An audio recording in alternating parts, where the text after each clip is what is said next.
Hey guys, this is Shelly over at The Complete Combatant, and I write a monthly article for Shooting Illustrated.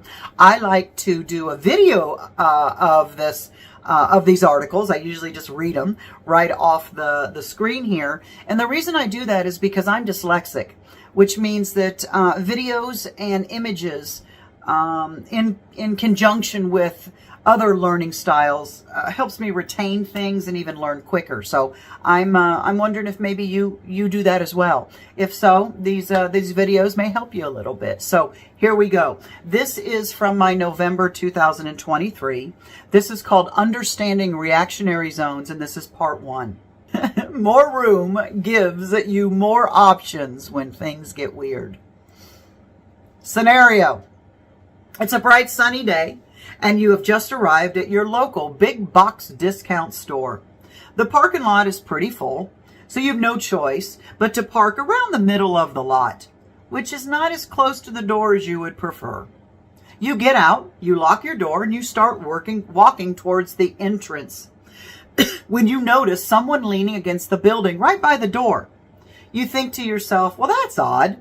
They seem out of place. They are too far away for you to see facial details, but you can definitely tell that they have zeroed in on you. Their hips are facing you. You can't see their hands, and there's no one else around.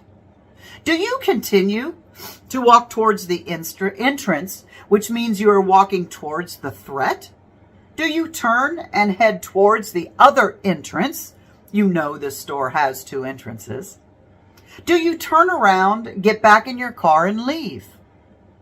Before we go any further, I'd like to introduce Edward T. Hall. Edward T. Hall is a cultural anthropologist that specializes in proxemics that are maintained between people when they are communicating. Hall named his 4 distances: public, social, personal, and intimate. The Complete Combatant has named their 4 reactionary zones: the most amount of time to react, some amount of time to react, the least amount of time to react, and no time to react or no choice zone.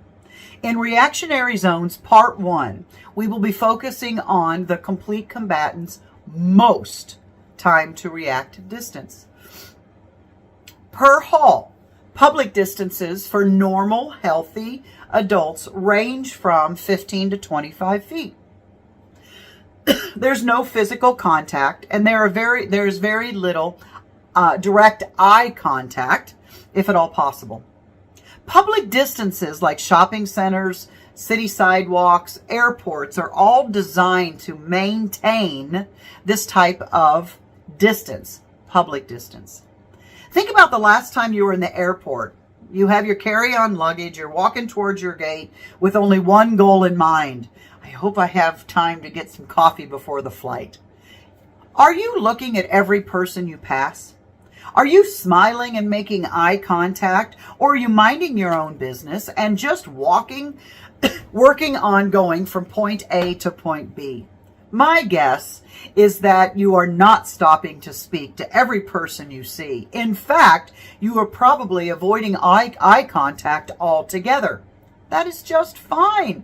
Public spaces are built wide open, so you don't have to engage with someone else. Because of Hall's framework, we now know we can feel the pressure of whether that person belongs in a specific zone, space, or distance. In self-protection management, we can use his research to our advantage by measuring the violence options available to a bad person while measuring the options available to us, so we can measure, react, act, and then respond in that distance. Now let's switch gears from those normal, healthy adults to criminals. We call our furthest distance, which is 25 feet or beyond from the bad guy, once again, the most is the word, most amount of time to react. This means you have the most amount of time to react. You have the most amount of time for early warning decisions and decide if you want to walk away or pre-deploy pepper spray, get out a flashlight, etc. You have the most amount of time to gather more information, like look at his hands. Any movements towards the waist? Are his hands hidden? Is he targeting you? You have the most amount of time to make this distance come alive by changing direction or just leaving the area. If that person changes direction as well, then you now have an early warning sign and more good decisions can be made. Excuse me. Because you have the most amount of time to make them. There are some things to consider in this most time to react distance.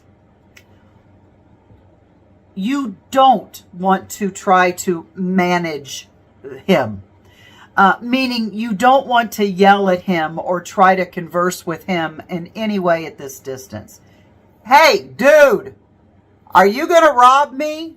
Guys, let it go. It's too far. It's the most amount of time. Do not manage him. Do not engage him. He has every right to be there until he doesn't. Even if it's a sunny day, at that distance, you may not be able to clearly see his hands or his face, but you may be able to understand his body language. At that distance, you are usually not in immediate danger. If the bad guy is in shape, he can cover that 25 feet in less than 2 seconds. You can use a mid-size car as a distance guide. The average length of a 4-door sedan is 15 feet. If you can imagine 2 sedans parked parallel, then that's roughly 30 feet. Let's just use that in our brains. That will work as the closest, meaning the 25 feet distance in that zone. Because that zone is 25 feet and beyond. Picture 2 cars, parallel parked. That's going to be 30 feet. I'll take it. So now you'll be able to recognize that distance immediately. Now back to your scenario. At the most time to react distance, you see something that is just not right. Then you should have time to get out of there. Don't continue forward, which is bringing you closer to him. Don't go in another entrance unless you're going to ask the manager for assistance, because that bad dude will probably be waiting by your car when you return from shopping.